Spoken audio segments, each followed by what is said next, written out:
Emily stood quietly outside the window of the house where she had once lived with Ryan. She looked inside and saw Ryan sitting on the couch with their son, Jace, watching television together. Tears rolled down her face. Her little boy was only a few steps away, yet he felt impossibly far from her, and there was nothing she could do. By chance, Ryan looked toward the window and saw Emily standing there in complete despair. A smug grin appeared on his face. He walked over to the window and pulled the curtain shut without a trace of compassion, leaving the mother of his child, the woman who had once been his wife, standing outside in the pouring rain. More than a year had passed since Ryan won custody of Jace and forced Emily out of the house. During that time, she had asked to see her son countless times, but Ryan always made things difficult for her, coming up with one excuse after another. Emily knew she still wasn't in a position to give Jace the life he deserved, but she wasn't asking to take him back. She only wanted to see her son because she missed him so much. Ryan had promised that she would be able to see Jace regularly, but he had broken that promise over and over again. Emily turned around and walked away, holding on to one belief. No matter what it took, she would bring her son back to her. Emily once believed she was the luckiest woman in the world. 4 years earlier, the moment she discovered she was pregnant, she thought the man she loved would walk away. Instead, Ryan got down on one knee, opened a small velvet box, and revealed 2 simple silver rings resting side by side. "Give me a little more time," he said. "I can't give you the wedding you deserve today, but I promise I'll marry you as soon as my business is stable." He slipped one ring onto Emily's finger before placing the other on his own. Emily never asked for an expensive proposal or a luxurious wedding. She only wanted the promise behind those 2 rings, and from that night on, she believed Ryan with all her heart. A few months later, Jace was born. Ryan asked Emily to leave her job and stay home with their son while he focused on building his real estate business. "I'll take care of providing for this family," he told her. "You take care of our home," Emily agreed without hesitation because she believed they were making that decision together. Every morning, she packed Ryan's lunch before seeing him off to work. Every evening, she had dinner waiting by the time he came home. The happiest part of her day was watching little Jace run across the living room and throw his arms around his father the moment the front door opened. Ryan would lift him into the air, Emily would laugh from the kitchen, and for a few precious minutes, the tiny house felt like the only place in the world that mattered. She never complained about giving up her career because she believed she was helping Ryan build the future they had promised each other. She thought they were simply taking different roles on the same journey. It never crossed her mind that while she was protecting the family inside those walls, Ryan was slowly building a future that no longer had a place for her. Ryan's business grew faster than either of them had expected. What started with a handful of clients slowly turned into larger contracts, longer workdays, and more business dinners than family meals. Emily celebrated every milestone as if it were her own. Whenever Ryan closed another deal, she cooked his favorite dinner. Whenever he talked about opening new opportunities, she listened with genuine excitement, even if she barely understood half the conversations about investments, commissions, or property values. She never felt embarrassed about not knowing those things because Ryan had always told her they were a team. His job was to build the future. Hers was to protect the family waiting for him at home. Emily held onto those words as tightly as the ring on her finger. As Ryan became more successful, he began spending time with developers, investors, attorneys, and business owners whose lives looked very different from theirs. Their conversations revolved around expanding companies, luxury neighborhoods, and million-dollar deals. Emily never joined those gatherings. Ryan usually told her they were only business meetings and there was no reason for her to sit through hours of conversations she wouldn't enjoy. Emily accepted the explanation every time. She kissed him goodbye before he left and reminded him not to skip dinner if he worked too late. She never realized that people had started asking Ryan the same question at almost every event. "When are we finally going to meet your fiancé?" Ryan always answered with a smile before changing the subject. He never denied Emily's existence, but he never talked about their wedding anymore either. Emily knew nothing about those moments. While Ryan was building relationships that could help his career, she was reading bedtime stories to Jace, folding tiny clothes, and setting another plate on the table before looking at the clock to see how much longer Ryan might be at work.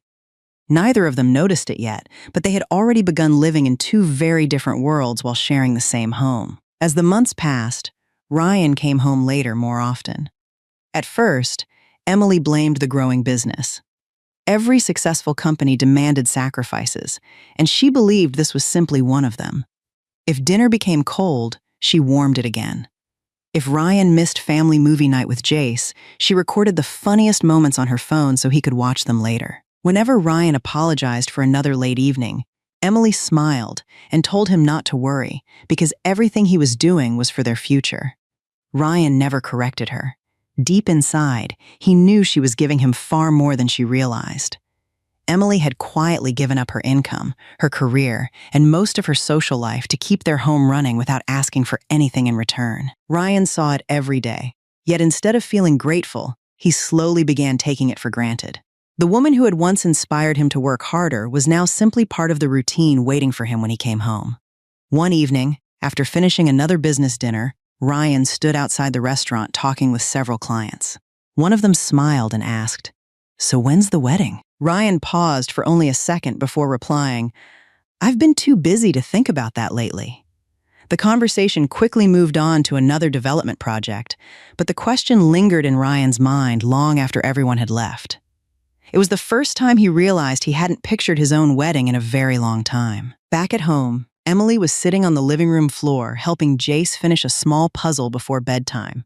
She glanced at the clock, heard Ryan's car pull into the driveway, and smiled without hesitation. To her, another ordinary evening had finally become complete. Ryan's reputation continued to grow throughout the following year. More successful clients trusted him with expensive properties, and invitations to private networking events became a regular part of his schedule. Emily remained proud of every achievement. Whenever someone congratulated Ryan, she felt as though their shared dream was getting closer. She still believed the wedding had simply been delayed, never abandoned. Ryan, however, had begun comparing his life to the people surrounding him. He noticed that many of the executives he admired attended events with wives who were attorneys, financial advisors, doctors, or business partners capable of discussing contracts and investments as naturally as everyone else at the table. Emily had never pretended to be any of those things. She had always been exactly who she was from the beginning. A woman who loved quietly, trusted completely, and built her world around the family she believed would last forever. Ryan never said any of these thoughts out loud. He returned home, thanked Emily for dinner, kissed Jace goodnight, and carried on as though nothing had changed. Emily mistook his silence for exhaustion. She encouraged him to get some rest, reminded him not to work too hard, and carefully placed the small velvet box containing their matching rings back inside the bedroom drawer after cleaning the room one afternoon. She smiled when she saw it, believing the wedding was only waiting for the right moment. Ryan walked past the open drawer a few minutes later. His eyes rested on the box for a brief moment before he quietly closed it and walked away. Jace turned 3, just as Ryan reached the biggest milestone of his career. The small real estate office where he had once struggled to attract clients had grown into a respected business with a steady stream of high-value listings.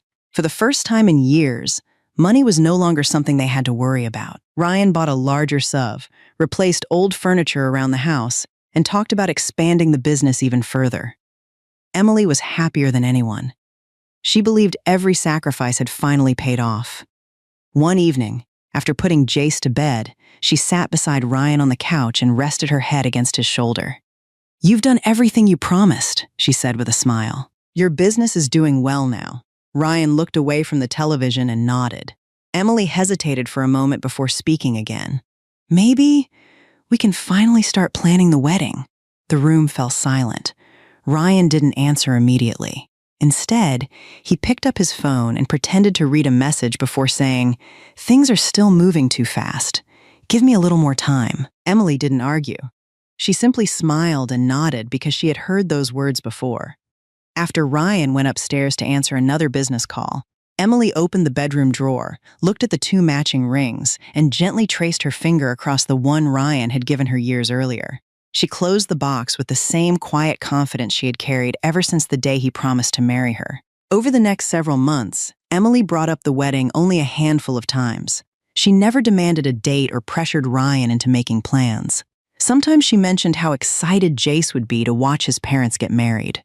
Other times she joked that she had already waited long enough to wear a white dress. Ryan always found a reason to postpone the conversation. One project needed his attention. Another investment couldn't wait.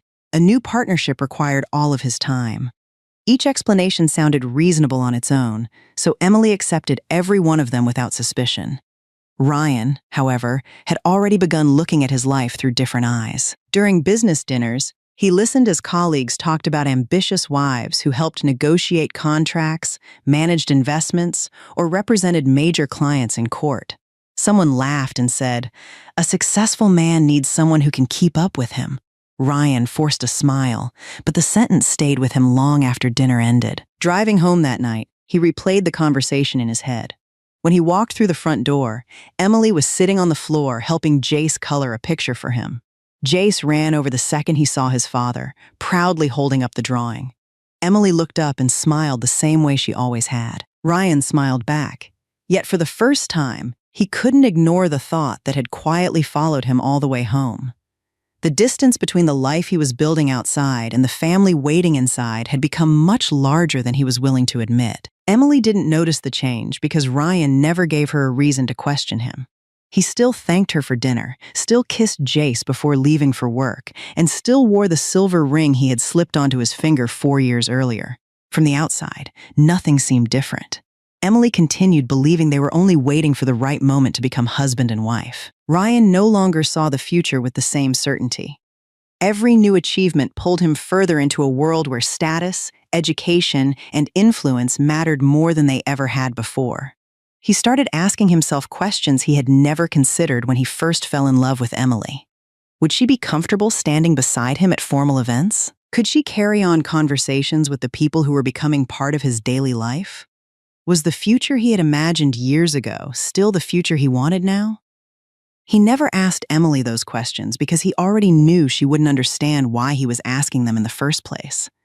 Emily remained exactly the woman she had always been. She still believed love meant keeping promises, protecting the family, and standing beside the person you chose, no matter how difficult life became. Ryan was the one who had changed.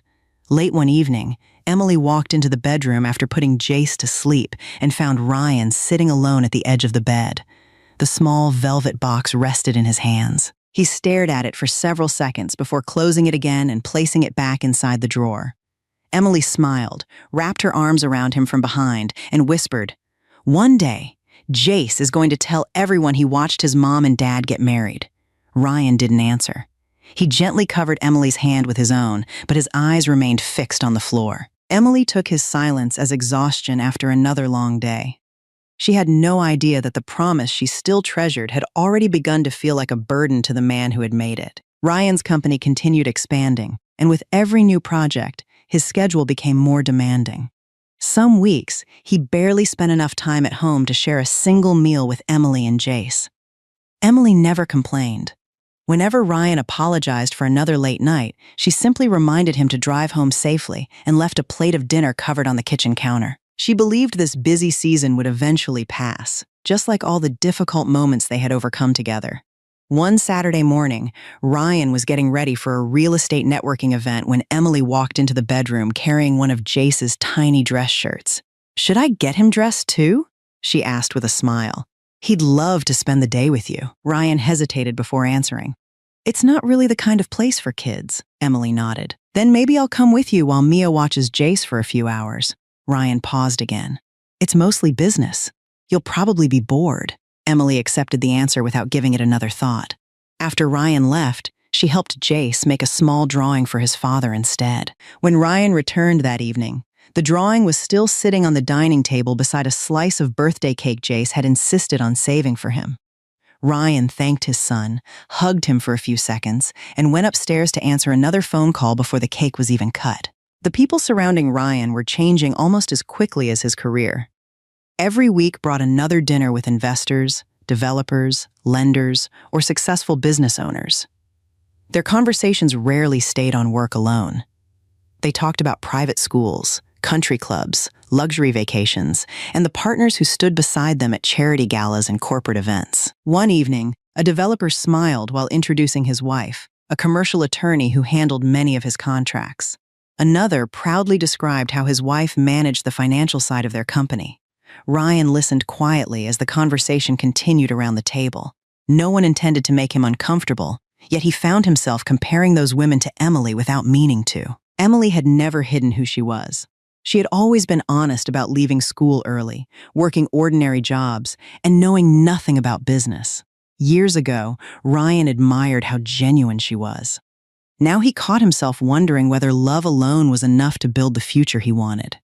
Driving home that night, he replayed the conversations in his head. When he opened the front door, Emily was helping Jace practice writing his name at the kitchen table.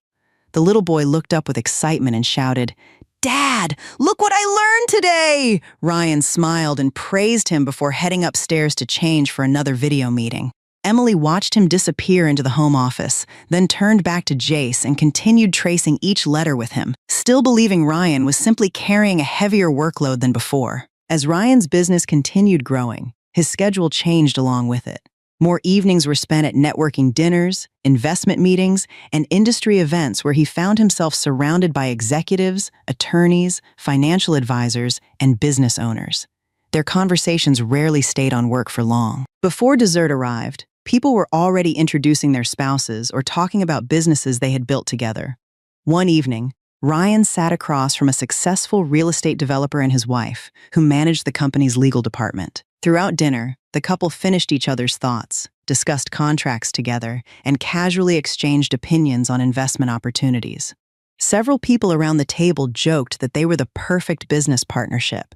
Ryan laughed with everyone else, but the conversation stayed with him long after he left the restaurant. When he arrived home, Emily already had dinner waiting, and Jace ran straight into his arms with a drawing he had made that afternoon. Ryan praised the picture, kissed Emily on the forehead, and joined them at the table as though nothing had happened. "Long day?" Emily asked. "Just a lot of meetings," Ryan replied. Emily smiled as she served him another helping. "I'm glad everything you've worked for is finally paying off," Ryan thanked her. But while looking around the table, a thought crossed his mind for the first time. The people he met every day were building their businesses alongside their partners. Emily had stepped away from her own future so he could build his. He pushed the comparison aside before anyone could notice it. It was only a passing thought, he told himself. Yet it stayed with him far longer than he wanted to admit. Over the next several months, Ryan's reputation continued to grow. He was invited to more private investment dinners, industry conferences, and client receptions than ever before. The conversations rarely focused only on business. People talked about schools, vacations, charity events, and the partners who attended those occasions with them. During one reception, a client introduced Ryan to another brokerage owner and his wife, who managed the company's finances. Throughout the evening, the couple spoke confidently with investors, answered questions together, and moved through the room as though they were representing the same brand. On the drive home, Ryan found himself replaying the evening. For the first time, he imagined Emily standing beside him at one of those events. She had always been kind, thoughtful, and supportive, but she had spent the last 4 years raising Jace while the world around Ryan kept changing. By the time he walked through the front door, Emily was helping Jace finish a puzzle on the living room floor. She looked up and smiled. "You're home earlier than I expected." Ryan smiled back and joined them. Jace proudly asked him to help find the last missing piece. Ryan sat down beside his son and finished the puzzle with him, yet his thoughts kept drifting back to the reception. Emily noticed him staring into space more than once that evening. "Is something on your mind?" she asked. Ryan looked at her for a moment before forcing a small smile. "Just work." Emily accepted the answer without another question. Ryan wished the explanation were really that simple. Deep inside, he had begun comparing the life he had with the life he now saw around him almost every day, and the comparison was becoming harder to ignore. The distance between Ryan and Emily continued growing in ways that were almost impossible to notice from one day to the next. Ryan still came home every evening. He still played with Jace whenever he had a few spare minutes. To anyone looking from the outside, they still appeared to be a happy family. Only Emily could sense that something had changed. Ryan laughed less than he used to. Conversations became shorter. More evenings ended with him walking into the home office instead of sitting beside her on the couch. Emily blamed the business for all of it. She often reminded Jace to stay quiet whenever Ryan was working because she didn't want anything to distract him. One afternoon, while folding laundry, Emily found an invitation tucked inside Ryan's suit jacket. It was for a charity gala hosted by several of the city's largest real estate firms. She smiled, thinking Ryan had finally found an event where she could stand beside him as his fiancé. That evening, she waited until Jace had gone to bed before bringing it up. "I found the invitation," she said. "Do they allow guests?" Ryan looked at the card for only a moment before placing it back on the table. "It's just another business event," Emily smiled. "Then I'll stay by your side and listen. I won't get in the way." Ryan looked at her for several seconds before answering. "Emily, everyone there knows the industry. They'll spend the whole night talking about deals, financing, and development projects. You'll be uncomfortable," Emily forced a small smile. "If you're there, I don't think I'll mind," Ryan shook his head. "I'd rather you stay home with Jace." Emily quietly picked up the invitation and placed it back where she had found it. She didn't argue. She simply accepted another explanation because trusting Ryan had become second nature. Over the following weeks, Ryan's schedule became even busier. Some nights he didn't return until after Jace had fallen asleep. Other evenings, he came home wearing the same tailored suits as the executives he spent his days with, carrying conversations that no longer seemed to fit inside the life waiting for him at home. Emily never complained. She simply reheated dinner, listened when Ryan wanted to talk about work, and celebrated every new milestone in his career as though it were her own. One evening, Ryan looked around the dinner table before speaking. "Have you ever thought about going back to work?" Emily smiled. "I have. Maybe after Jace starts school full-time." Ryan rested his fork on the plate. "I mean something more permanent. Maybe taking classes again or finding a career." Emily looked surprised. "I thought we agreed I'd stay home until Jace was older," Ryan answered with a brief smile. "We did." A brief silence settled between them before he continued. "Things are different now. The people I meet every day, they all seem to be moving forward together. Their wives have careers. They understand the business. They attend meetings, charity events, and client dinners with them." Emily studied his face for a moment. "Are you saying I've been holding you back?" Ryan answered a little too quickly. "No. That's not what I mean." Emily gave a small smile, choosing to believe him. "If you think it's the right time, I'll start looking once Jace begins school. It may take a while, but I'll figure it out." Ryan nodded. Yet instead of feeling relieved, he found himself even more conflicted. Emily was willing to change for him without hesitation. The problem was that somewhere along the way, he had already begun wondering whether change would be enough. Ryan's question stayed in Emily's mind for days. She couldn't understand why he suddenly wanted her to return to work after spending years insisting that she stay home with Jace. The more she thought about it, the more she convinced herself Ryan was only worried about her future. She even felt grateful that he was thinking ahead for her. A few evenings later, Emily brought the subject up again while they were cleaning the kitchen together. "I've been thinking about what you said," she began. "Maybe after Jace starts school, I can find a part-time job." Ryan didn't respond right away. Emily continued, "I know I won't earn much at first, but I can learn. I don't mind starting over." Ryan looked at her for a moment before asking, "Doing what?" Emily laughed awkwardly. "I'm not sure. Maybe another cafe, maybe a grocery store. Whatever I can find." Ryan lowered his eyes. Years earlier, that answer would have sounded perfectly normal. Now it only reminded him how far apart their lives had drifted. Emily noticed his expression change. "Is something wrong?" Ryan shook his head. "No. Then why are you looking at me like that?" Ryan let out a slow breath. "Emily, don't you ever want more?" Emily smiled without hesitation. "I already have everything I wanted." She glanced toward Jace's bedroom before looking back at Ryan. "I have you. I have Jace. What else would I need?" Ryan couldn't answer. He simply turned away and walked into his home office, leaving Emily standing alone in the kitchen, still believing they were talking about two completely different futures. Over the following weeks, Ryan spent less and less time at home. Business trips became more frequent. Client dinners stretched later into the night. Even when he was physically present, his attention rarely stayed with Emily and Jace for long. One Sunday afternoon, Emily suggested they spend the day together at the park like they used to. Jace had been asking all week if his father could come play soccer with him.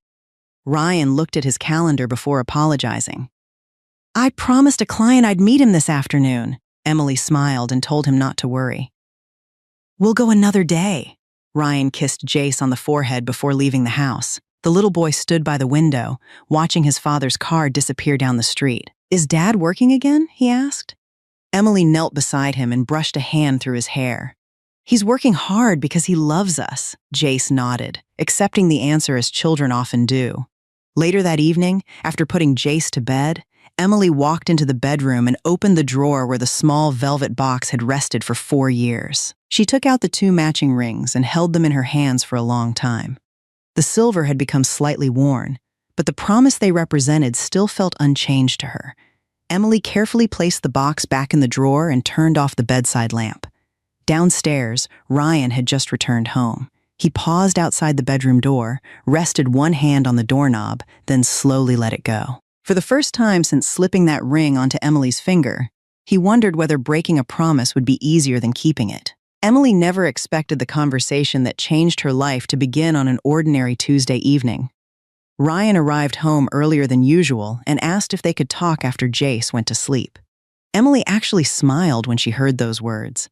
She thought he had finally decided to set a wedding date. After putting Jace to bed, she walked into the living room and found Ryan sitting alone with both hands resting on his knees. He didn't waste time searching for the right words. "Emily, I don't think we should get married." Emily stared at him without speaking. She waited for him to smile and tell her it was a joke, but he never did. "What are you talking about?" she finally asked. Ryan lowered his eyes. "I've changed." Emily slowly sat across from him. "Then we'll figure it out together. That's what we've always done." Ryan shook his head. "That's the problem. We aren't the same people anymore." Emily frowned. "Is this because I've been asking about the wedding?" "No." "Then what is it?" Ryan remained silent for several seconds before answering. "The life I'm living now." "It's different." Emily looked at him, confused. "Different doesn't mean we stop being a family." Ryan let out a long breath. "Emily, I don't think we're right for each other anymore." The room became painfully quiet. Emily searched his face for the man who had once promised forever with 2 simple silver rings, but he was nowhere to be found. "What about Jace?" she asked. "He's still our son," Ryan replied. "Nothing changes that." Emily looked down at the ring she had worn every day for 4 years. "You promised you'd marry me." Ryan closed his eyes for a brief moment before answering. "I know." It was the only part of the conversation he didn't deny. Emily refused to believe the relationship could end with a single conversation. Over the next several days, she tried again and again to understand what had happened. She asked if Ryan was under too much pressure at work. She wondered if she had done something wrong. She even offered to find a job, go back to school, or learn anything that would help them move forward together. Ryan listened quietly every time before giving the same answer. "This isn't about your job." "Then tell me what it's about." Ryan looked at her for a long moment before speaking. "You deserve someone who wants the same future you do." Emily felt the words slipping further away from the life they had built together. "I thought that someone was you." Ryan didn't answer. A week later, he returned home with several documents in a large envelope. He placed them on the dining table before sitting across from Emily. "I've arranged everything." Emily glanced at the papers without touching them. "What are these?" "The lease is under my name. The utilities are under my name. I'll give you enough time to pack your things." Emily looked at him in disbelief. "You're asking me to leave?" Ryan nodded. "I think it's better for both of us." Emily's voice broke for the first time. "Ryan, this is our home." Ryan looked away. "No, it's the home I've been paying for." Emily lowered her eyes. She didn't argue about the house. She only asked one question. "Then Jace is coming with me." Ryan finally looked back at her. "No, he's staying here." Emily stood up so quickly that the chair scraped across the floor. "He's 3 years old, Ryan. He needs his mother." Ryan remained seated, his voice steady. "He needs stability." Emily shook her head. "I'm his mother. How can you even ask me to leave him?" Ryan folded his hands together before answering. "You don't have a job. You don't have an income. You don't even have a place to live if you leave here." Emily stared at him, unable to believe what she was hearing. "I'll find work. I'll do anything." Ryan slowly shook his head. "Not overnight." Emily stepped closer. "Then let me take him until I figure things out." "And where will you take him?" Ryan asked. "To a friend's apartment? From one temporary place to another?" Emily opened her mouth but couldn't answer. Ryan continued, "Do you really want Jace sleeping on someone else's couch because of us?" Emily felt every word pressing against the fear she had been trying to ignore. Ryan stood up and spoke more gently than before. "Take care of yourself first. Find a job. Build a stable life. You can still see Jace. I'll never stop you from being his mother." Emily searched his face, looking for any sign that he might change his mind. "You're promising that?" Ryan nodded. "Of course. I would never keep him away from you." Emily closed her eyes for a moment. She wanted to keep arguing, but one thought refused to leave her mind. Ryan was right about one thing. She had nowhere to take her son that night. Emily packed only what she could carry. Most of Jace's clothes remained neatly folded inside his bedroom because she believed she would come back for him in a few days. She placed a few outfits of her own into an old suitcase before opening the bedroom drawer one last time. The small velvet box was still there. Emily slowly lifted it into her hands and opened the lid. The 2 silver rings rested exactly as they had 4 years earlier. Ryan's ring was no longer on his finger. At some point, he had quietly placed it back inside the box without saying a word. Emily looked at both rings for several seconds before closing the lid and slipping the box into her suitcase. They no longer felt like a promise. They were simply the last proof that the promise had once existed. As she carried her suitcase toward the front door, Jace ran out of his bedroom after hearing the wheels rolling across the floor. "Mom, where are you going?" Emily immediately knelt and pulled him into her arms. "Mom has to stay somewhere else for a little while." Jace wrapped both arms around her neck. "Can I come too?" Emily couldn't answer. Ryan walked over and gently picked Jace up. "Mom just needs a little time to take care of something." Jace looked back at Emily. "You'll come back tomorrow?" Emily forced herself to smile.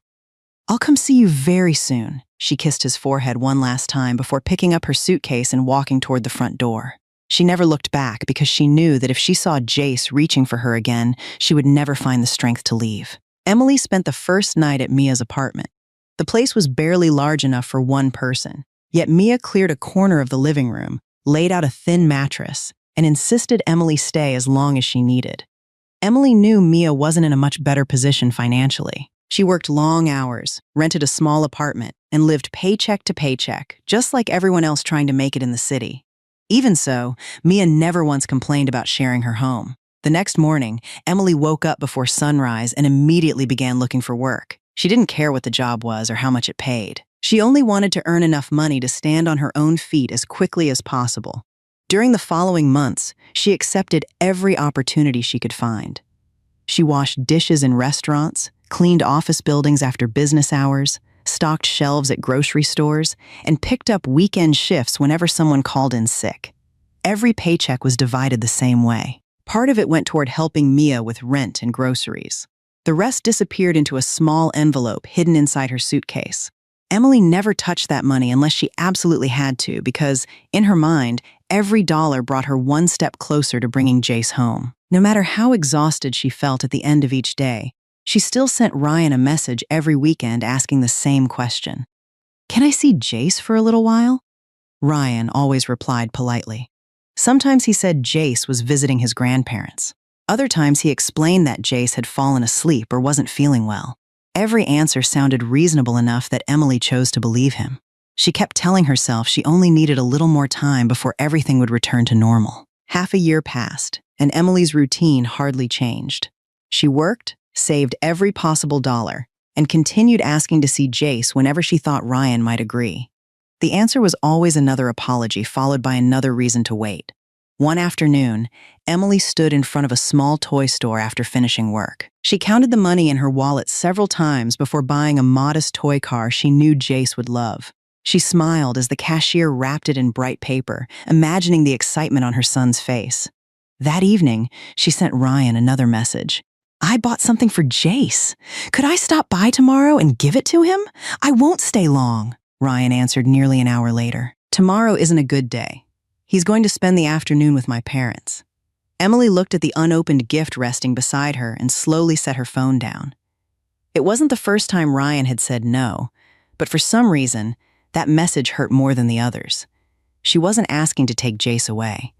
She only wanted to hand her son a small present with her own hands. The next morning, before leaving for work, Emily placed the wrapped toy inside her suitcase instead of throwing it away. She told herself there would be another chance. She simply didn't know how many more chances Ryan intended to take away from her before she stopped believing his promises. Another few weeks passed before Emily finally made a decision she had avoided for months. She no longer wanted to wait for another message telling her to come back another day. She had saved enough money to buy Jace a small backpack, a toy car, and his favorite chocolate cookies. Early on a Saturday afternoon, she took a bus across town and stood outside Ryan's house, hoping to surprise her son. The curtains were open, and children's shoes were neatly lined up beside the front door. Emily smiled, convinced Jace was inside. She took a deep breath and rang the doorbell. Inside the house, Ryan looked toward the front window and immediately recognized her. Without saying a word, he turned to Rosa, who was helping Jace build a tower with wooden blocks in the family room. "Can you take Jace upstairs for a little while?" Rosa looked confused. "Is everything all right?" Ryan nodded. "I just need to handle something." Rosa gently distracted Jace with the promise of finishing the game in his bedroom. By the time Ryan opened the front door, Jace was already upstairs, completely unaware that his mother was standing only a few yards away. Emily smiled the moment she saw Ryan. "I brought a few things for Jace. Can I see him for 5 minutes?" Ryan stepped outside and quietly closed the door behind him. "This isn't a good time." Emily looked toward the house. "Is he taking a nap?" Ryan shook his head. "He's busy." Emily held up the gift bag. "Then I'll leave these with you. I just want to tell him I miss him." Ryan didn't reach for the bag. "Emily, I told you to let me know before coming over." Emily met Ryan's eyes. "I've been asking for months." Emily tried to look past Ryan and catch a glimpse of the living room through the window. "Please, Ryan, 5 minutes. That's all I'm asking." Ryan remained between her and the front door. "You're upsetting the routine we've worked hard to build." Emily felt her voice beginning to shake. "I'm his mother, and I'm trying to do what's best for him." Emily took another step forward. "Then let me decide that with you," Ryan answered without raising his voice. "Not today." Emily could no longer hide the frustration that had been building for months. "Every time I ask, there's another excuse. Your parents. He's sleeping. He's sick. He's busy. When do I actually get to see my son?" Ryan glanced toward the second floor before looking back at her. "Lower your voice." Emily tightened her grip on the gift bag. "Then let me in." Ryan slowly shook his head. "Go home, Emily." She stared at him for several long seconds before calling toward the house. "Jace!" Ryan immediately stepped closer. "Stop!" Emily called her son's name again, louder this time. A nearby neighbor opened the front door across the street, drawn by the raised voices. Ryan took out his phone, looked at Emily one last time, and said, "I asked you to leave." Emily never moved. Ryan unlocked his phone and placed a call. Within moments, Emily realized he wasn't calling a family member. He was calling the police. 2 police officers arrived a few minutes later. By then, Emily was still standing outside the house, holding the unopened gift bag in one hand while Ryan waited near the front door. One of the officers approached Emily first. "Ma'am, what's going on today?" Emily pointed toward the house. "My son lives here. I only came to see him for a few minutes." The officer listened patiently before turning to Ryan. Ryan calmly explained that he had already asked Emily several times to arrange visits in advance and that Jace was becoming confused whenever unexpected arguments happened outside the house. Emily immediately shook her head. "That's not true. I've been asking to see him for months." She reached into her purse, unlocked her phone, and showed the officers the long list of messages she had sent Ryan. One officer briefly looked through the conversation before handing the phone back. "Ma'am, this isn't something we can decide here." Emily looked from one officer to the other. "I'm not asking you to decide anything. I just want 5 minutes with my son." The older officer spoke gently. "Without a court order or an agreement between both parents, we can't force him to let you inside." Emily stared at him in disbelief. "So I came all the way here for nothing?" Neither officer answered immediately. After a brief silence, the younger officer said, "We understand this is painful, but today we're asking you to leave peacefully." Emily slowly turned toward the front door one last time. The curtains remained closed. She never knew Jace had been upstairs the entire time, only a few steps away, asking Rosa why he couldn't go downstairs when someone had rung the doorbell. Emily tightened her grip on the gift bag before quietly walking back toward the sidewalk. Ryan watched until she disappeared around the corner, then closed the front door without another word. Emily sat alone at a nearby bus stop with the unopened gift bag resting beside her. She looked at the toy car through the thin paper wrapping and realized she had bought it almost 2 months earlier. It was still waiting for the little boy who had never even known it existed. For the first time since leaving Ryan's house, Emily stopped believing that patience alone would bring Jace back into her life. That evening, she returned to Mia's apartment without saying much. Mia immediately noticed something had happened. Emily placed the gift bag on the table before telling her everything from the moment she rang the doorbell to the moment the police asked her to leave. Mia listened without interrupting. When Emily finally finished, the apartment fell silent. After several moments, Mia asked one simple question. "Have you talked to a lawyer?" Emily slowly shook her head. "I don't even know where to begin." Mia opened an old kitchen drawer, searched through a stack of business cards people had left over the years, and pulled out one from a law office she had visited months earlier for an unrelated matter. "I don't know if they can help," she said as she handed it to Emily. "But sitting here won't change anything." Emily looked down at the card for a long time before slipping it into her wallet. The next morning, she left for work as usual. When her shift ended, instead of taking the bus back to Mia's apartment, she walked toward the address printed on that small piece of cardstock, unaware that it would be the first of dozens of law offices she would visit before someone finally agreed to hear her story. Emily quickly learned that finding a lawyer was far more difficult than finding another job. The first office listened for less than 10 minutes before explaining that custody cases were expensive and rarely simple. The second asked for a retainer she couldn't even imagine paying. At the third office, a lawyer honestly told her that even if everything she said was true, Ryan had been Jace's primary caregiver on paper for months while she had no stable home, no steady career, and no realistic way to convince a judge to change the current arrangement. Emily thanked every lawyer before quietly leaving. She never argued. She simply walked to the next address on the list. During the following weeks, she visited one office after another whenever she finished work. Some attorneys were polite. Others barely looked up from their desks after hearing she couldn't afford their fees. Each rejection made the road ahead seem longer, but none of them changed the only decision Emily had left. She would keep looking until someone was willing to explain what she needed to do to bring her son home. The small envelope inside her suitcase grew little by little from months of working multiple jobs, yet she knew it still wasn't enough. One evening, after counting her savings for what felt like the 100th time, Emily opened the velvet box containing the 2 silver rings. She picked up Ryan's ring first, then her own. For several minutes, she simply looked at them resting in her palm. They had once represented the future she believed in. Now they were the only things of value she still owned. Nearly 6 months after leaving Ryan's house, Emily walked into another small law office near downtown. Unlike the others she had visited, the reception area was almost empty. There were only a few chairs, a desk, and several unopened boxes stacked against the wall, as though the office had only recently opened. A young man stepped out from another room, carrying a folder before stopping when he noticed Emily waiting near the entrance. "Can I help you?" he asked. Emily apologized for arriving without an appointment and explained that she was looking for a lawyer. The man introduced himself as Nathan and invited her into his office. He listened without interrupting as Emily told the story from the beginning. She spoke about Ryan's promise, the years she spent raising Jace, the day she was asked to leave, and the months she had spent trying to see her son. When she finished, Nathan remained silent for several moments before asking, "Do you have any savings?" Emily nodded and slowly placed a small envelope on his desk. Nathan opened it and immediately realized it wasn't enough to cover even the beginning of a custody case. Emily saw the expression on his face and quietly reached into her bag once more. She placed the small velvet box beside the envelope, opened it, and gently pushed it toward him. "This is everything I have left," she said.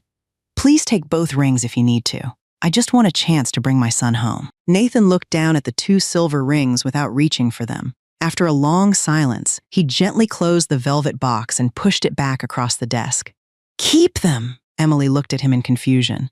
"I don't have anything else to pay you with." Nathan folded his hands together. "The problem isn't the money." Emily's shoulders slowly dropped. She had heard those words before. Every lawyer she had visited had found a different way to tell her the same thing. Nathan opened a legal pad and began writing a few notes before looking back at her. "If we file for custody today, we'll lose," Emily lowered her eyes. "Because I don't have enough money?" Nathan shook his head. "Because you don't have enough evidence that your life is stable." Emily remained silent. Nathan continued writing as he spoke. "Right now you're living with a friend. You work temporary jobs. Your income changes every month. From the court's perspective, Ryan can provide Jace with a more stable environment." Emily slowly clenched her hands together beneath the desk. "Then what am I supposed to do?" Nathan turned the legal pad around so she could read it. At the top of the page, he had written one sentence: "Build the life the court wants to see." Underneath were several short notes: stable employment, reliable income, permanent housing, financial records. Every message requesting time with Jace. Every response from Ryan. Emily read each line carefully before looking back up. "How long will this take?" Nathan answered honestly. "I don't know." Emily asked another question. "If it takes years, do I still have a chance?" Nathan met her eyes for the first time since the meeting had begun. "As long as you don't give up, yes." Emily closed the notebook, stood from her chair, and carefully put the rings back into her bag. "Then I'll do everything on that list." Nathan watched her walk toward the door before speaking again. "Emily," she turned around. "Starting today, don't delete a single message. If Ryan ignores you, keep the message. If he refuses to let you see Jace, keep that too. One day those conversations may matter more than either of us realizes." Emily nodded quietly before leaving the office with the legal pad held tightly against her chest. Emily continued working every job she could find, but Nathan's list never left her bag. Every night before going to bed, she unfolded the page and read it again. Instead of feeling overwhelmed, she finally had something she had been missing since the day she left Ryan's house: a direction. A week later, Emily returned to Nathan's office, not as a client demanding answers, but as someone determined to ask where she should begin. Nathan looked around the nearly empty office before giving an unexpected suggestion. "I'm opening this practice from scratch. I can't afford a receptionist yet, and honestly, I can't even afford someone to answer the phone full-time." Emily listened without understanding where the conversation was going. Nathan continued, "The pay won't be much. Some days there may not even be enough work to keep you busy, but it will be steady, and you'll learn how this system actually works." Emily looked surprised. "You'd hire me?" Nathan smiled faintly. "I'm offering you a chance to build work history. The rest depends on you." Emily didn't hesitate. "I'll take it." Nathan stood and handed her a small set of office keys. Tomorrow morning, 8 o'clock, Emily accepted the keys with both hands. Walking out of the office, she glanced down at the metal key resting in her palm. It didn't unlock a home or a future overnight, but for the first time in months, it opened a door that led somewhere other than another dead end. Emily arrived nearly 30 minutes before the office opened on her first day. She unlocked the front door, cleaned every room, organized the reception desk, and brewed a fresh pot of coffee before Nathan walked in carrying a stack of case files. He stopped for a moment, noticing the office already looked different. The boxes that had been scattered around the reception area were neatly stacked against one wall. The desks had been dusted. Even the small waiting area felt more welcoming than it had the day before. Nathan smiled. "You didn't have to come in this early," Emily returned the smile. "I wanted to make sure everything was ready before the first client arrived." Nathan nodded without saying anything else. Throughout the morning, Emily answered phone calls, greeted clients, and carefully wrote down every message exactly the way Nathan showed her. Whenever she wasn't busy, she quietly watched him work. She listened as he explained legal documents in plain language, treated every client with patience, and admitted when he didn't know an answer instead of pretending otherwise. By lunchtime, Nathan handed her a folder. "Take this home tonight," Emily looked at the title. It was a basic guide explaining how family courts evaluated custody cases. "You don't have to memorize everything," Nathan said. "Just understand how the court thinks." That evening, after finishing another part-time cleaning shift, Emily returned to Mia's apartment and spent nearly 2 hours reading the folder before going to bed. She highlighted every section that applied to her own situation. For the first time since losing Jace, she wasn't only working harder. She was beginning to understand what she was working toward. The weeks gradually settled into a routine. Emily worked at the law office during the day, picked up cleaning jobs in the evenings whenever she could, and spent part of every night studying the materials Nathan gave her. She learned how to organize documents, prepare client files, schedule court appearances, and answer questions without making promises she couldn't keep. Nathan noticed something else as time passed. Emily never cut corners.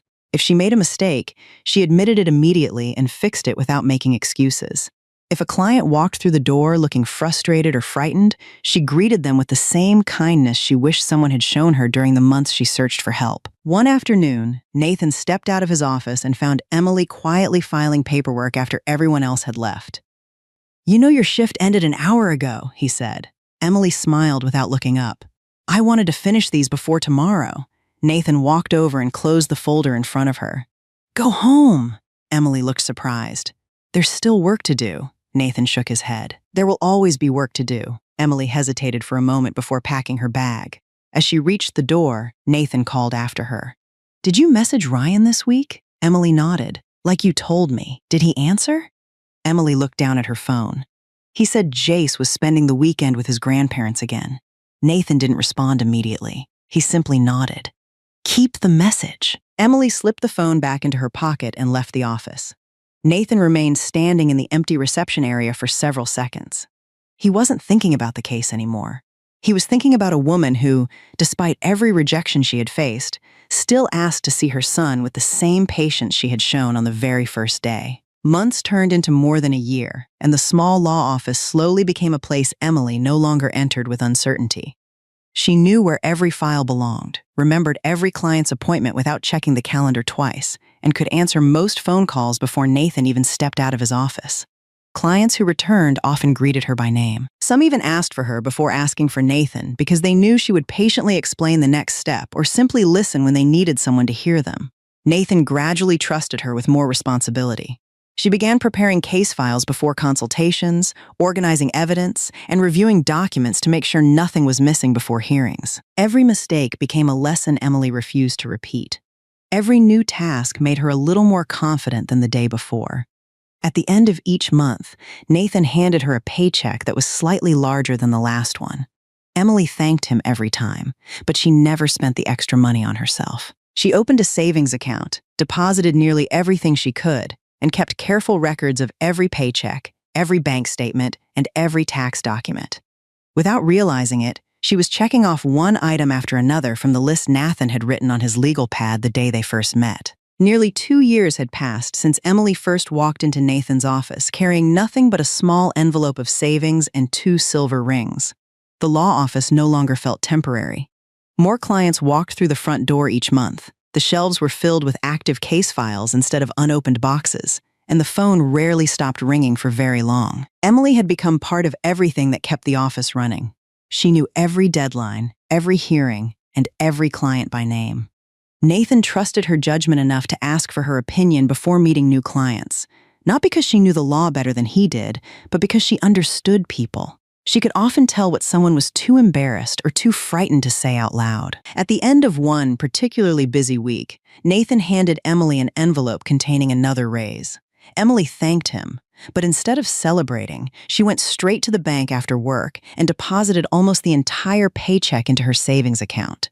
She kept every pay stub, every tax document, every bank statement, and every lease payment exactly the way Nathan had taught her. The checklist that once seemed impossible was slowly becoming reality.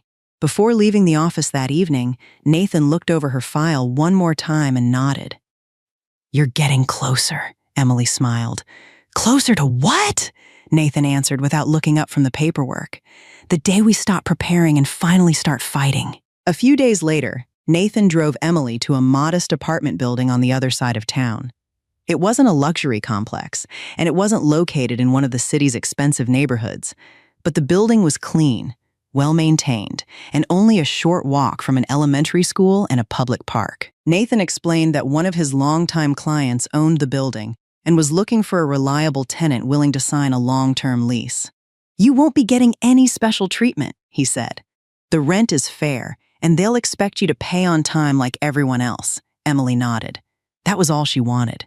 The apartment was small but bright. Sunlight poured through the living room window, and the walls had been freshly painted only a few weeks earlier. Emily walked slowly from room to room until she reached the smaller bedroom near the end of the hallway. She stopped in the doorway and stood there without saying a word. Nathan waited patiently behind her. "Most people would probably use this as an office or a storage room," he said. Emily smiled as she looked around the empty space. "Not me," Nathan followed her eyes toward the window. "What do you see?" Emily walked over and rested her hand on the windowsill. "Jace's bed over there, a desk under the window, maybe a bookshelf beside the door." Nathan looked around the empty room again. There wasn't a single piece of furniture inside, yet Emily had already imagined every corner of it. "You really believe he'll come home one day," Nathan said. Emily turned toward him with complete certainty. "I haven't spent the last 3 years rebuilding my life for anything else." Nathan didn't answer. He simply watched her standing in the room she had already chosen for her son, realizing that her determination had never faded, not even once. Emily signed the lease the following week and moved into the apartment with little more than a mattress, a folding table, 2 chairs, a few boxes of clothes, and the small suitcase she had carried out of Ryan's house nearly 2 years earlier. The apartment looked almost empty, but to Emily, it was the first place that truly belonged to her. She no longer worried about overstaying her welcome or quietly taking up space in someone else's home. Every month, she paid the rent on time and carefully filed the receipt alongside every other document Nathan had told her to keep. She furnished the apartment little by little. One month, she bought a used sofa. A few weeks later, she found a small dining table at a thrift store. Nothing matched, but everything had been earned through her own work. The smallest bedroom remained untouched longer than the rest of the apartment. Emily refused to use it for storage because she had already decided whose room it would become. She spent weeks searching secondhand stores until she found a sturdy bed in good condition. She painted the walls herself over an entire weekend, assembled a small bookshelf after work one evening, and placed a desk beneath the window where afternoon sunlight filled the room. The final item was a framed photograph of herself and Jace taken shortly before she left Ryan's house. She set it on the bookshelf, stepped back, and looked around the room. It was still missing the little boy it had been prepared for, but for the first time since losing him, Emily no longer imagined bringing Jace into uncertainty. She was preparing to bring him home. Emily never stopped asking to see Jace. Every week, she sent another message. Every week, Ryan found another reason to say no. Nathan never asked Emily to argue or accuse Ryan of anything.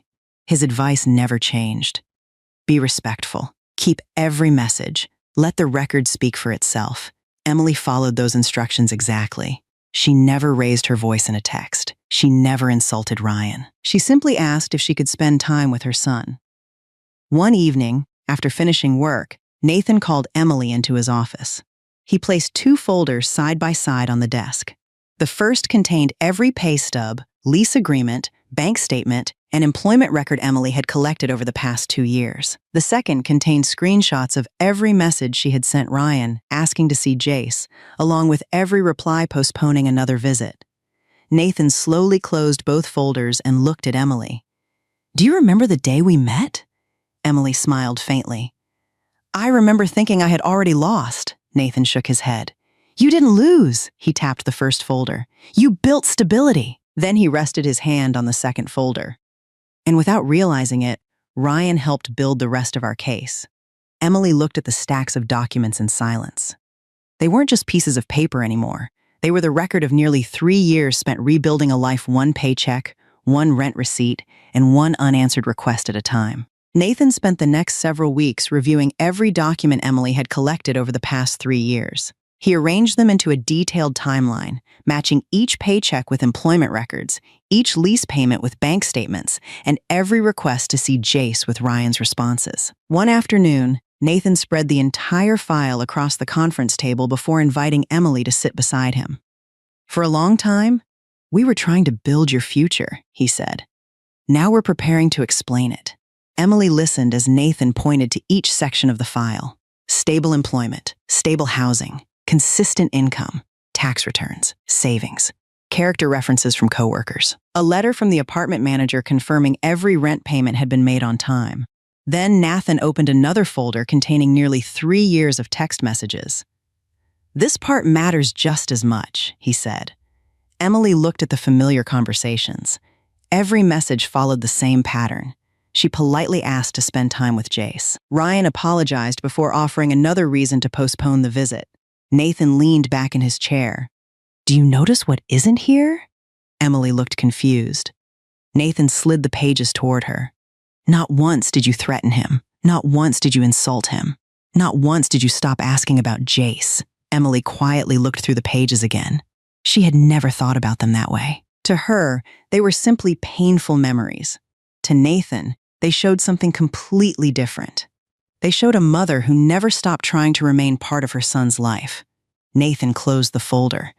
Judges read more than words. They read patterns. And your pattern has never changed. Emily took a slow breath. For the first time, she believed the years she had spent waiting might finally mean something. Before filing anything with the court, Nathan wanted to see one last thing for himself. One Saturday morning, he visited Emily's apartment carrying a small notebook instead of a briefcase. Emily invited him inside, slightly embarrassed by how modest everything still looked. Nathan didn't comment on the furniture or the size of the apartment. He simply walked through each room the way a court-appointed evaluator might. He checked that the smoke detectors worked, noticed the kitchen was clean, and looked out the bedroom windows before stopping at the smaller room near the end of the hallway. Emily quietly opened the door. The room was simple. A neatly made bed stood against one wall. A bookshelf held children's books Emily had collected one at a time over the past 2 years. A small desk sat beneath the window with colored pencils lined up inside a cup. On the wall hung a framed drawing Jace had made before Emily left Ryan's house, carefully preserved despite the years that had passed. Nathan remained silent for several moments before asking, "Have you ever slept in this room?" Emily smiled and gently shook her head. "It's never been mine," Nathan nodded. There was nothing extravagant about the apartment, yet everything reflected planning, stability, and care. As they walked back into the living room, Nathan closed his notebook. "Emily," he said, "I think we're ready." Emily looked at him without speaking. Nathan smiled for the first time since they met nearly 3 years earlier. "It's time to bring Jace home." Nathan filed the petition only a few days later. Unlike Emily, who had spent nearly 3 years counting every passing month, Nathan refused to rush the process by even a single step. He reviewed every document one last time before sending it to the court. Nothing was included unless it could be verified. Nothing was exaggerated for sympathy. Every statement had evidence behind it. After filing the case, Nathan called Emily into his office and placed a copy of the petition in front of her. "From this point forward," he said, "Ryan's attorney will examine every part of your life. They'll look for mistakes, inconsistencies, anything they can use to argue that Jace should stay where he is." Emily nodded. "What should I do?" Nathan answered without hesitation. "Keep living exactly the way you've been living." Emily looked surprised. Nathan continued, "Don't change your routine because of this case. Go to work. Pay your bills. Stay patient. If they ask you a question, answer honestly. If you don't know something, say you don't know." Emily quietly folded her hands together. "I'm afraid I'll say the wrong thing." Nathan shook his head. "The truth is easier to remember than a story." Emily smiled faintly. It wasn't reassurance for the sake of making her feel better. It was practical advice, exactly the way Nathan had always spoken to her. Ryan wasn't surprised when he received the court papers. In many ways, he had been expecting them for a long time. He carefully read every page before placing the documents back inside the envelope and scheduling a meeting with an experienced family law attorney. After reviewing the petition, the attorney looked up from the file. "Before we talk strategy, I need to ask you a few questions." Ryan nodded. "Do you believe Emily loves Jace?" "Yes." "Do you believe she's a danger to him?" "No." "Has she been asking to see him over the past 3 years?" Ryan hesitated before answering. "Yes." The attorney leaned back in his chair. "Then don't make the mistake of treating her like the enemy. The judge won't see this as a battle between a good parent and a bad one." Ryan remained silent. The attorney continued, "Your strongest argument isn't that Emily is unfit. Based on these records, that argument won't survive very long. Your strongest argument is that Jace already has a stable routine, a familiar school, close friends, and a home he's known for years." Ryan slowly nodded. "That's why I kept things the way they were." The attorney looked directly at him. "Maybe. But I also noticed something else." He turned several pages until he reached the text messages Emily had submitted. She asked to see Jace over and over again. You always had a reason to postpone. Ryan looked down at the conversations without saying anything. Those messages may become one of the biggest issues in this case, the attorney said. Family courts expect parents to encourage a healthy relationship with the other parent whenever it's safe to do so. 3 years of delays will be difficult to explain.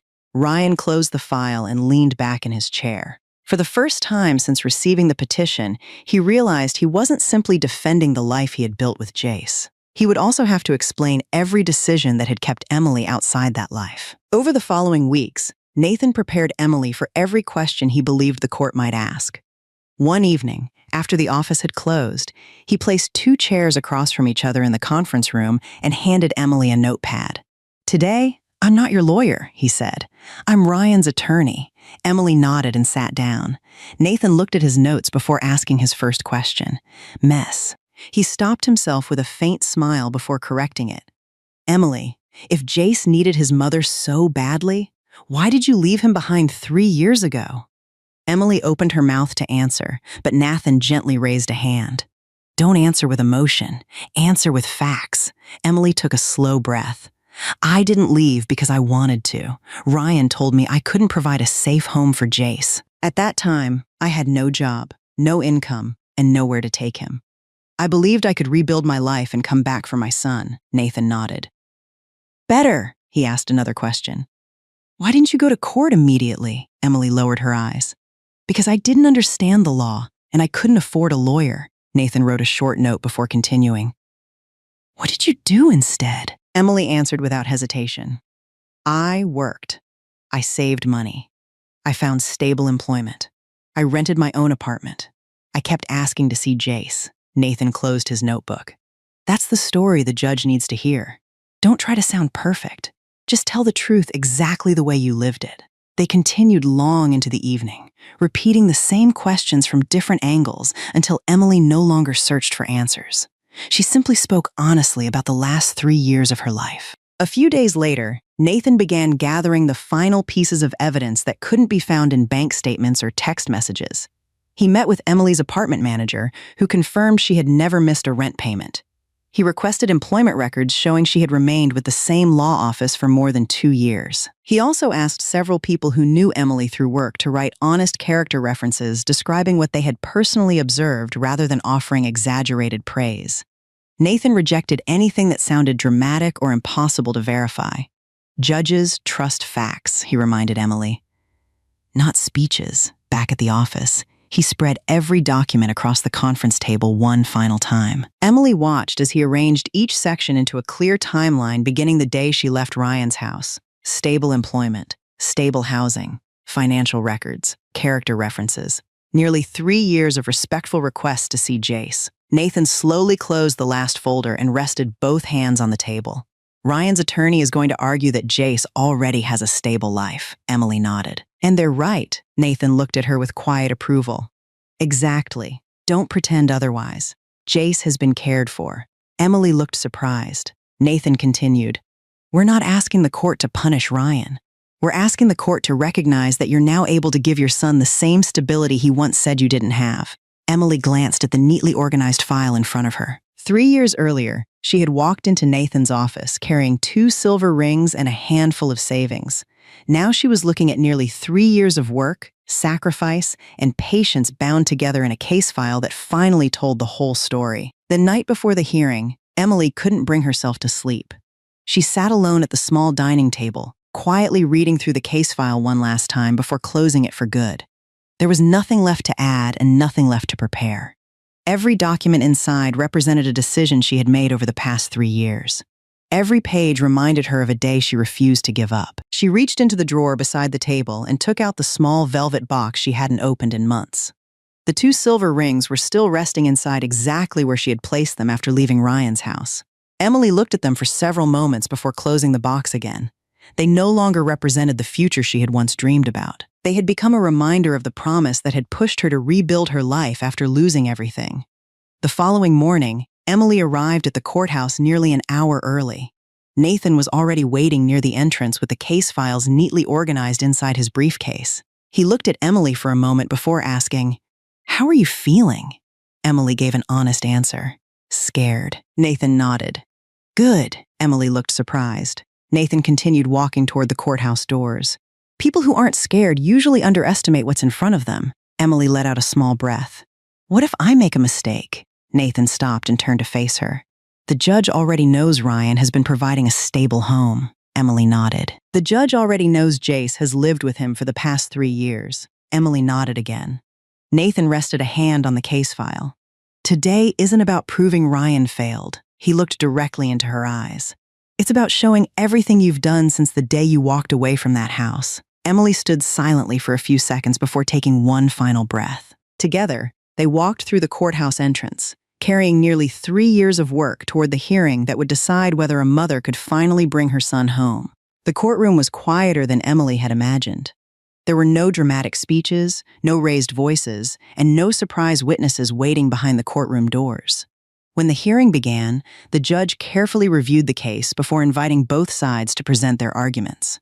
Ryan's attorney spoke first. He never questioned Emily's love for Jace or suggested she was an unfit mother. Instead, he focused on the life Jace had known for the past 3 years. He explained that Jace attended the same elementary school every day, had close friends in the neighborhood, participated in after-school activities, and had grown up in a stable home surrounded by familiar people. Your Honor, he said, this case is not about whether Emily has become a responsible parent. We acknowledge that she has worked hard to rebuild her life. The question before this court is whether removing a 6-year-old child from the only daily routine he has known for the last 3 years truly serves his best interests. The courtroom remained silent as the attorney returned to his seat. Nathan stood a moment later without rushing to respond. Counsel is correct about one thing, he began. Jace has lived in a stable home. He paused before continuing. But stability should never become a permanent reward for keeping one parent away from a child. Nathan placed the first evidence binder on the table. 3 years ago, Ryan told Emily she needed a stable job, stable housing, and financial independence before asking for Jace. Instead of arguing, she accepted that challenge.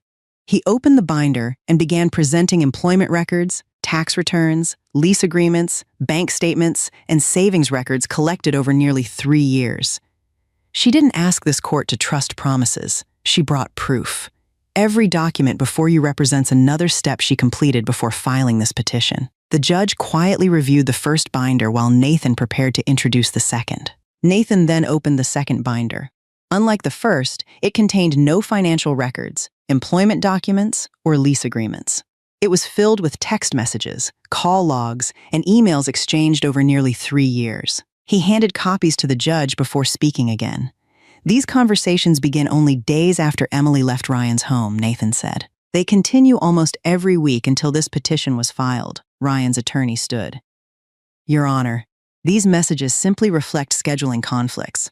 Ryan was raising a young child while managing a growing business. Delayed visits should not be interpreted as an attempt to keep a mother away from her son. Nathan nodded respectfully before responding. If these were occasional scheduling conflicts, I would agree. He lifted one page from the binder. But the court isn't looking at one weekend. Then he held up another. Or 1 month. Finally, he rested his hand on the full binder. The court is looking at nearly 3 years of the same pattern. He slowly walked toward the evidence table. Emily asked to see Jace. Ryan postponed the visit. Emily asked again. Ryan postponed it again. The reasons changed. The outcome never did. Nathan turned another page. There isn't a single message where Emily insults Ryan. Not one where she threatens him. Not one where she gives up asking about her son. He looked toward the judge before continuing. 3 years ago, Ryan told Emily she needed to rebuild her life before asking for Jace. She spent the next 3 years doing exactly that. The only thing that never changed was her request to remain part of her son's life. The judge quietly continued reading through the messages. Ryan lowered his eyes toward the same conversations he had answered over the years. At the time, they had seemed like ordinary texts sent during busy days. Seeing hundreds of them gathered into a single binder told a very different story. After both attorneys finished presenting their evidence, the judge called Emily to the witness stand. Nathan had prepared her for this moment countless times, yet sitting under oath felt very different from practicing in an empty conference room. Ryan's attorney stood and approached with a calm expression. Emily, Do you agree that Ryan has provided Jace with a safe home for the past 3 years? Emily answered without hesitation. Yes. Do you agree that Jace has been attending school regularly and has done well there? Yes. So why are you asking the court to change the arrangement now? Emily took a slow breath before answering. Because the reason Ryan gave me for leaving Jace with him no longer exists. The attorney waited for her to continue. The day I left, I had no income, no home, and no way to support my son. Ryan told me to build a stable life first. That's exactly what I've spent the last 3 years doing. The attorney asked another question. Why didn't you simply move on with your life? Emily looked toward the judge instead of Ryan. Because I never left my son behind in my heart. Every decision I've made since that day was made so I could become the mother he deserved. The courtroom fell quiet. Ryan's attorney thanked her and returned to his seat. Nathan asked only a few additional questions before ending her testimony. He didn't need a long examination because the documents already told most of the story. Later that afternoon, the court heard from the guardian ad litem who had been appointed to evaluate Jace's situation. Over the previous weeks, the guardian had visited Ryan's home, inspected Emily's apartment, spoken with both parents separately, reviewed school records, and spent time getting to know 6-year-old Jace in a setting where he felt comfortable. The guardian explained that Jace was healthy, doing well in school, and clearly loved by his father. No one in the courtroom appeared surprised by those findings. The report then turned to Emily. The guardian described her apartment as clean, safe, and appropriate for a child. Employment records confirmed she had maintained stable work for years. Financial documents showed consistent income and responsible budgeting. Most importantly, the guardian noted that Emily had demonstrated an unwavering effort to remain involved in Jace's life despite repeated delays in visitation. Finally, the judge asked the guardian one question.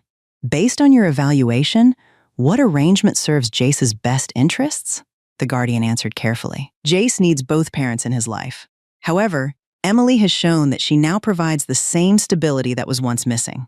In my opinion, maintaining a meaningful relationship with his mother is no longer something that should be postponed. The judge thanked the guardian and announced a short recess before delivering the court's decision.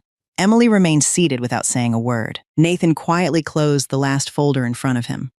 Everything they had spent 3 years preparing had now been placed before the court. When the court returned, the courtroom fell completely silent. The judge spent several minutes reviewing the evidence before delivering the decision. He acknowledged that Ryan had provided Jace with a safe, loving, and stable home during the past 3 years. He also recognized that Emily had not abandoned her son. The evidence showed a mother who had followed the path she was told to take. She had found steady employment, maintained reliable income, secured appropriate housing, and spent nearly 3 years asking to remain part of Jace's life without giving up or creating unnecessary conflict.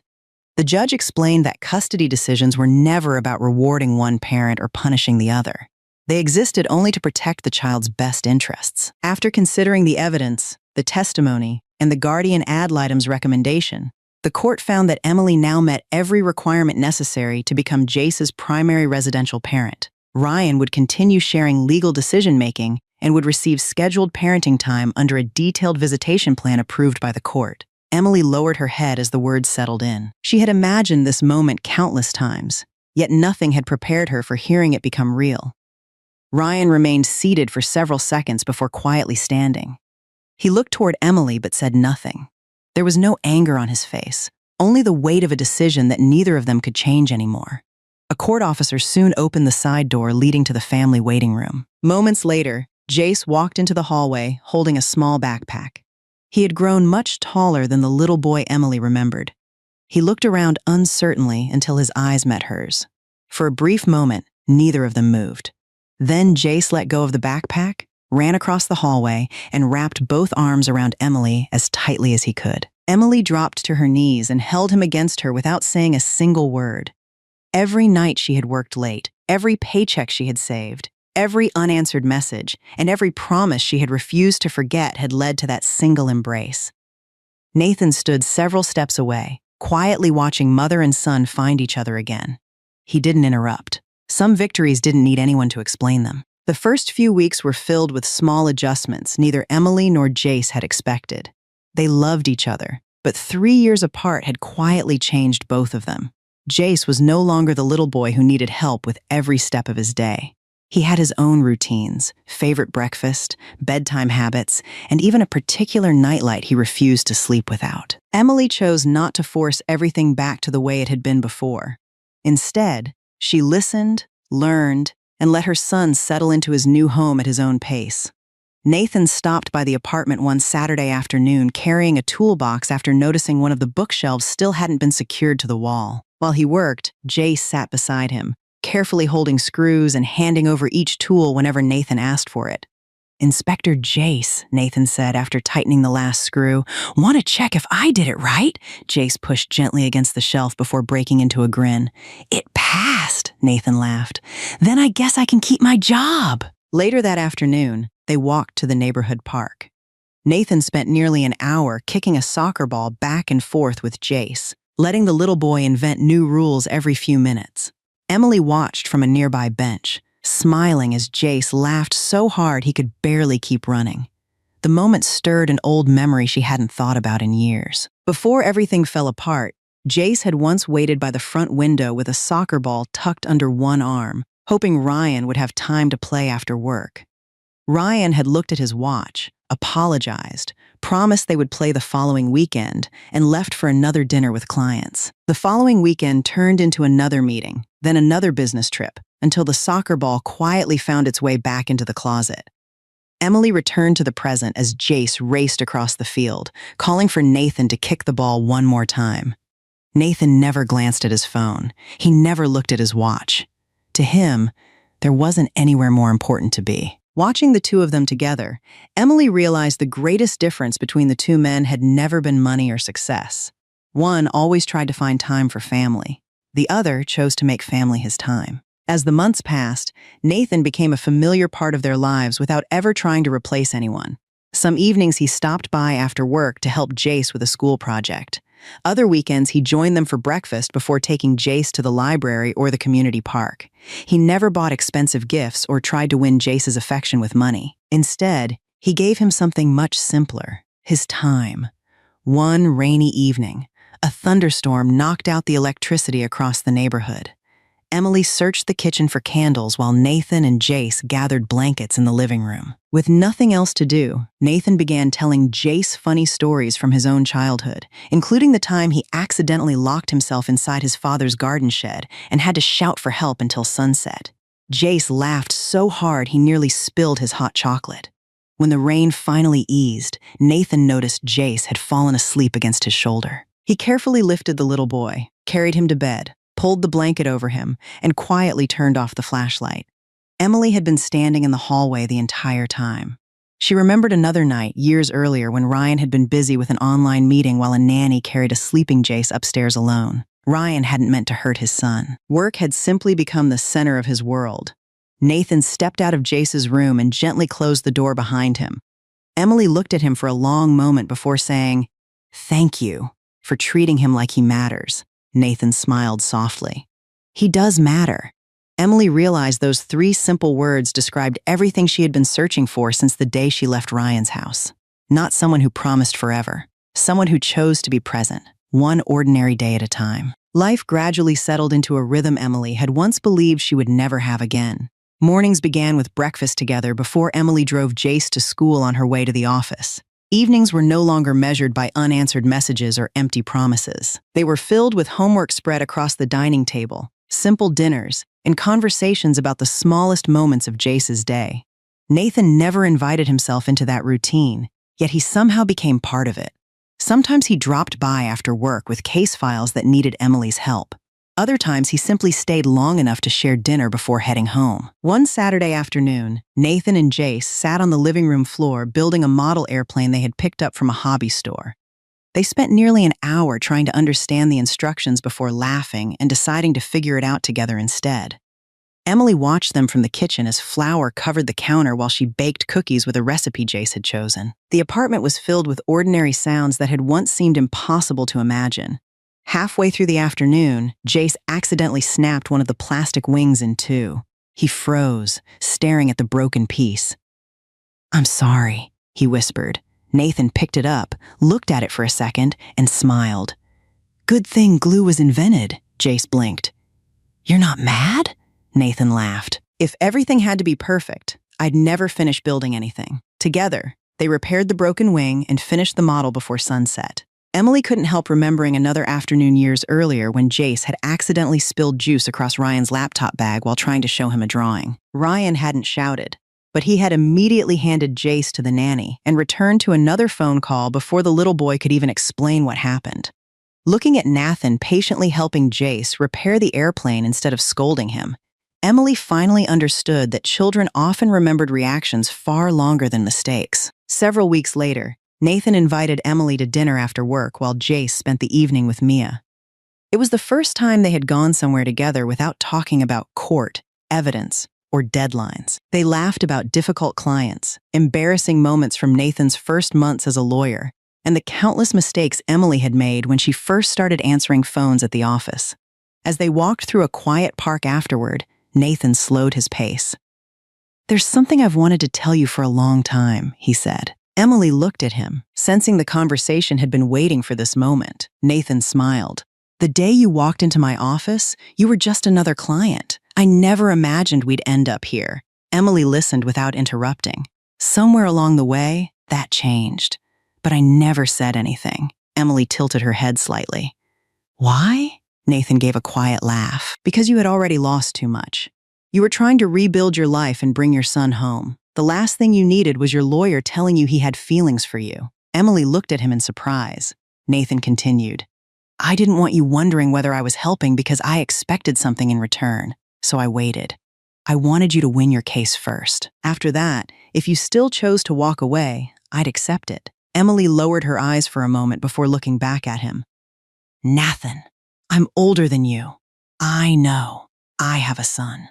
I know. My life isn't simple." Nathan smiled. "I wasn't looking for simple. I was looking for you." Emily felt herself laughing through tears she hadn't expected. "You're making this difficult." Nathan gently shook his head. "Life already did that. I'm only asking whether you'll let me walk beside you from now on." Emily reached for his hand before he could say anything else. "Yes." Nathan didn't celebrate or pull her into a dramatic embrace. He simply held her hand as they continued walking together, exactly the way he had quietly walked beside her through the hardest years of her life. A few months passed before Nathan brought up marriage. He never rushed Emily for an answer, never hinted that she owed him anything because of everything they had been through together. Life simply continued one ordinary day after another until one Sunday afternoon. The three of them returned to the same neighborhood park where Nathan and Jace had spent countless weekends playing soccer. Jace ran ahead toward the playground while Emily and Nathan followed at a slower pace. They stopped beneath a large oak tree overlooking the field. Nathan reached into his jacket pocket and took out a small ring box. Emily looked at it before looking back at him, already knowing what it meant. Nathan smiled. "I was going to wait a little longer," Emily laughed. "That sounds familiar." Nathan smiled with her. "The difference is I'm not asking you to wait." He opened the box, revealing a simple engagement ring. "Emily, will you marry me?" Emily stood quietly for several seconds before speaking. "I'm 2 years older than you," Nathan nodded. "I know. I have a son. I know." Emily looked down at the ring. "Doesn't any of that bother you?" Nathan gently shook his head. "The first woman I ever loved happened to be you. The little boy who changed your life is part of yours. So from the day I fell in love with you, he became part of the future I was hoping for too. I'm not asking you to become someone else. I'm asking if you'll let me spend the rest of my life with the person you've already become." Emily smiled through tears as she held out her hand. Nathan slipped the ring onto her finger without another word. It fit perfectly. 4 years earlier, another ring had represented a promise that slowly disappeared. This one represented a promise made only after years of actions had already proven it true. The wedding was small, exactly the way Emily wanted it. Close friends, a few coworkers from the law office, Nathan's parents, Mia, and Jace filled the little ceremony with more warmth than extravagance. There were no luxury decorations, no grand ballroom, and no expensive performance waiting after the vows.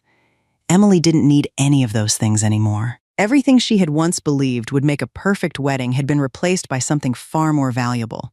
As the ceremony ended, Jace ran over and hugged both of them before proudly announcing that they were finally a real family.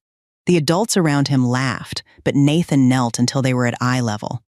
"We've been a family for a while," he said. "Today just made it official." Several months later, life looked remarkably ordinary.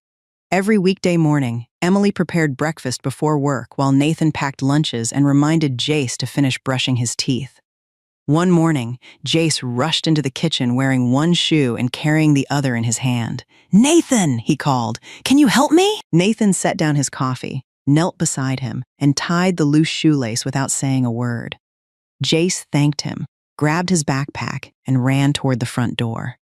Emily stood quietly by the kitchen counter, watching the scene unfold. There was no courtroom, no promises waiting to be kept, and no fear of losing the people she loved. The home she had spent years rebuilding wasn't defined by expensive furniture or a perfect life. It was built through countless ordinary moments shared by people who chose one another every single day.